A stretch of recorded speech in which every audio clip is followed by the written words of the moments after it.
Welcome to the research paper for physiology majors. I will be the instructor for this course this summer, Dr. Barnett. During the summer term, you'll investigate a physiological topic and then write a research paper. For most of you, the paper will be based on a review of basic science literature.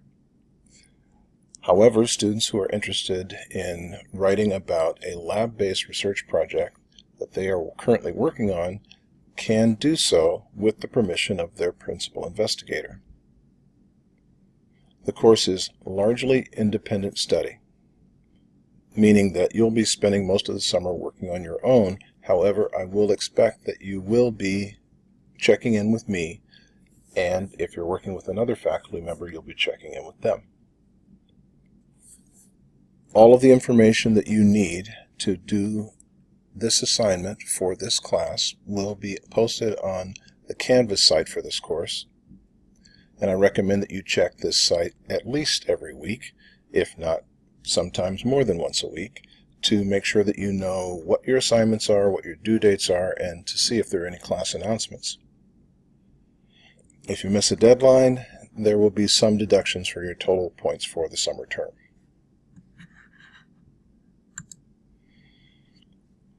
Over the course of this class, I will post narrated PowerPoint presentations like this one. The presentations are designed to provide you with information that I hope will help you to understand what the project is, how to start your literature review, if you need another faculty member to consult with, how to connect with them, building an outline for your paper, using the outline to generate a rough draft, and then revising your rough draft into a final draft.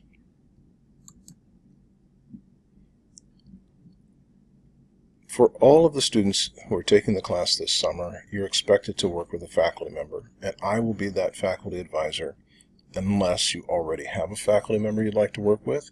If this is true, you should confirm that they're available and willing to help you on your paper this summer, and find that out as soon as possible.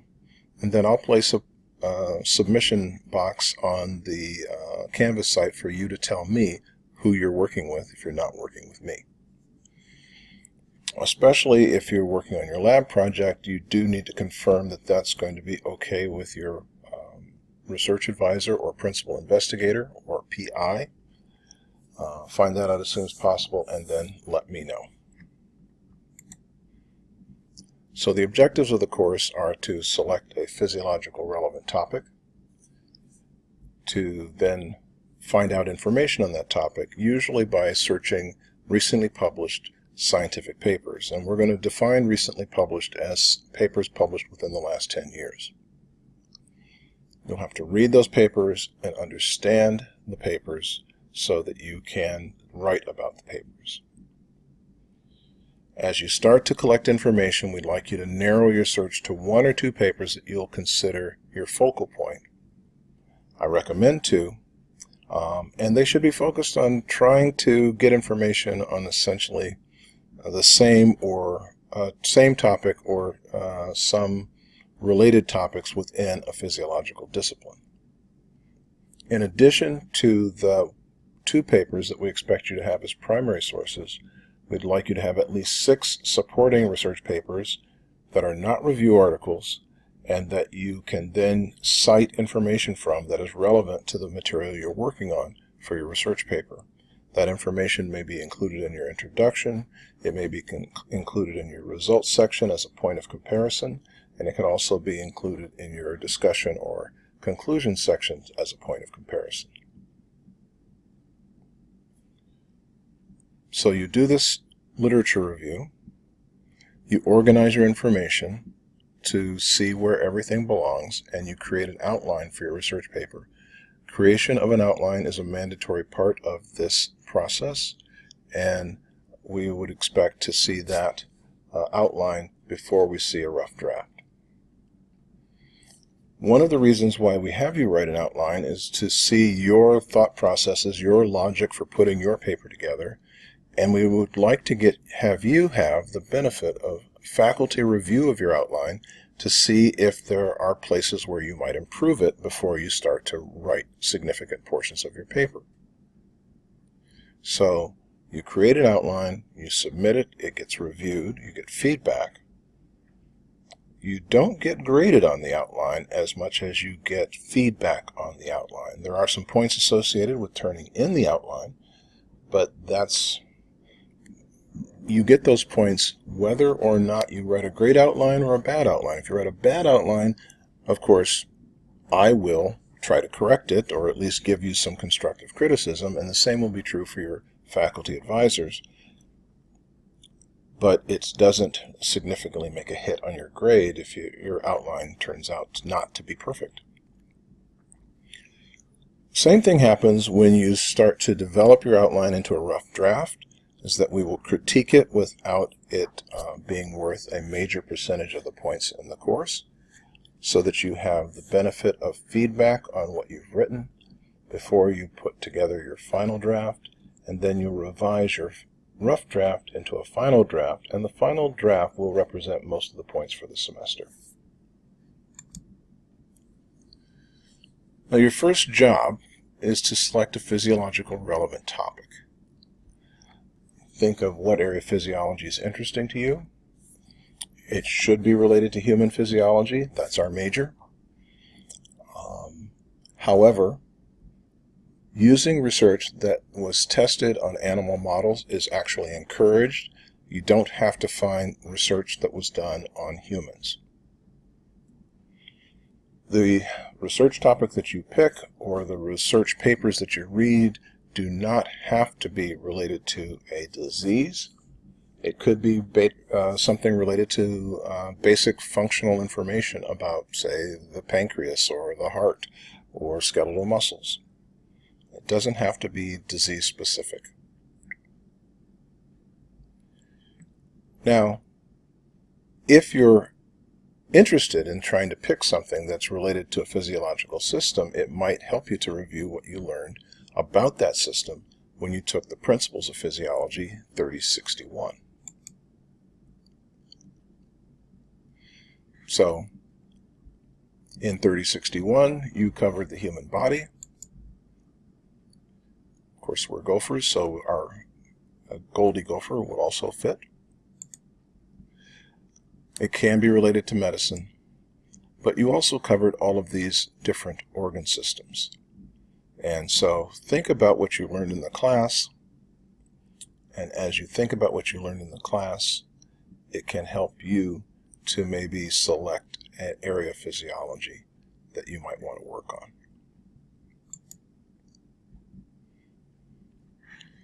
Okay, I didn't update this slide. It should be 2009 to 2019.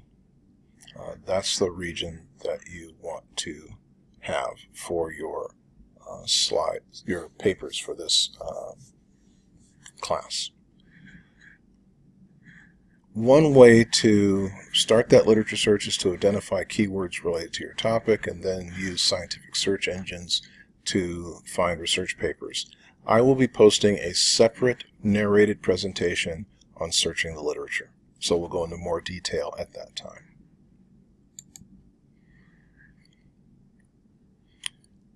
When you look for something that should be basic science literature, it should be research that's designed to answer a question. Somewhere in that paper, especially in the introduction, you should find a hypothesis statement or a major question that was addressed by this research endeavor.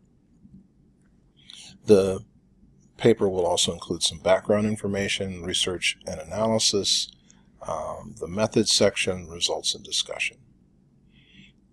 Your primary papers, your secondary papers, neither of those should be clinical case studies or review articles, and not information from medical websites or Wikipedia.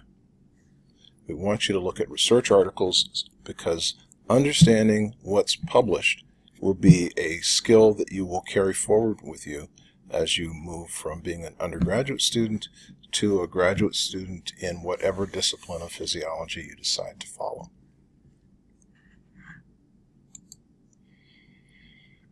So, pick a focal point, narrow your search to 1 or 2 years. Once you've got a topic, look through those papers that you've kind of put together to figure out which ones are going to be your primary papers, and then use the research that's presented in those primary papers to illustrate how recent work addresses questions in your area of interest. Read and understand your primary papers. And when I say read and understand, I don't mean just skim them, but read them thoroughly. Before you begin to write, you should know what kind of previous research set the stage for the work done in your primary paper. You'll find that in your primary paper. You'll find out what the author's original question or hypothesis was. You'll look in their methods section to see how they designed their experiments to test the hypothesis, and in the results you'll find their key experimental findings. Ultimately, you'll want to know how they interpreted their data, and then think about how this data tells us about that area of physiology and perhaps informs us for future experiments. Now, these are some quotes on scientific writing. William Zinsser once said that writing and thinking and learning are all the same process, and we hope that as the process of what you're doing, you will start to see the connections between writing about science, thinking about science, and learning about science. Anton Lavoisier from the 18th century said it's impossible to dissociate language from science or science from language, because every natural science always involves three things: the sequence of phenomena on which the science is based, the abstract concepts which call forth this phenomenon, and the words in which the concepts are expressed. To call forth a concept, you need a word. And so basically what he's trying to say is that we can describe a scientific area based on the kinds of behavior or performance we see, for example, in the function of the lungs. In describing those phenomena of the function of the lungs, we talk about inspiration and expiration. We can talk about the pressure gradients. We can talk about the distribution of the alveoli in the lung tissue. We have to think of language, or we have to use our language to help us describe these different phenomena or observations, and so language and science are intertwined. Your outline should include an introduction. I would like you to include a hypothesis statement, a brief summary of their methods. You don't need to dwell on this section, but you do need to understand how the experiments were done. Major results from the study, not necessarily every figure that they published, but some representation of what kind of data they collected and how it represented the results of their experiments. A discussion that talks about what the authors used as their points of comparison for the significance of their results, and your own interpretation of these experiments. And you will, while we don't expect you to become an expert over these next few weeks, we do expect you to, by the end of the summer, have some opinion about what you've learned. And then you'll need a complete bibliography. One of the things about writing an outline is that it's easy to write an outline that's just bullet points, but bullet points hopefully will help you remember what you want to put in each section, but it works in a much more fluid way if you can, instead of writing just bullet points, you actually write a sentence that says what information you hope to put in each section. Some of the books on writing, whether scientific or non-scientific, often say that the outline should be, that the statements in the outline should be what you might call the topic sentences of each of the paragraphs of the paper. Now, that would be a very detailed outline for a complete report, but that's kind of the idea that we're going for. The statements you put in your outline should be informative and not generic.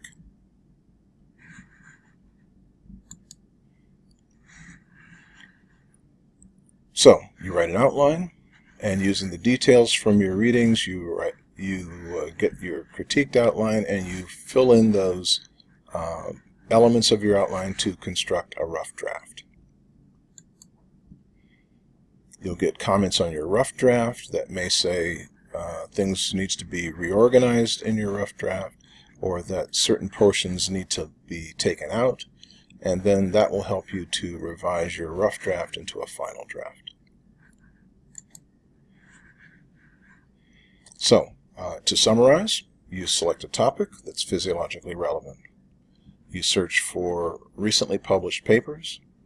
Narrow your search to a couple of papers that you will use as your focal point or primary papers. Read and understand your primary papers, and then make sure that you also put together some additional papers as support material. Organize your information so that you can create an outline that reflects how you want to build your research paper. Take the critique of your outline to reshape it, and then develop your outline into a rough draft. And the rough draft should include all sections of the paper so that your reviewer can give you the maximum amount of feedback on how that information is coming together, and help you to write the best final draft possible. You'll take that information to revise your rough draft into a final draft.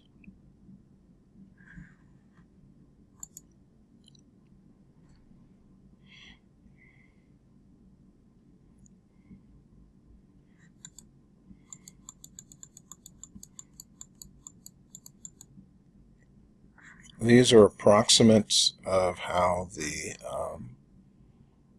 points will be spread throughout the for paper grading for your final paper. Actually, if I were you, I would rely on the information that's on the Canvas site, because that will be the more detailed explanation of the paper grading. Not something to worry about right now, it's just an idea of how the points will be spread out in general.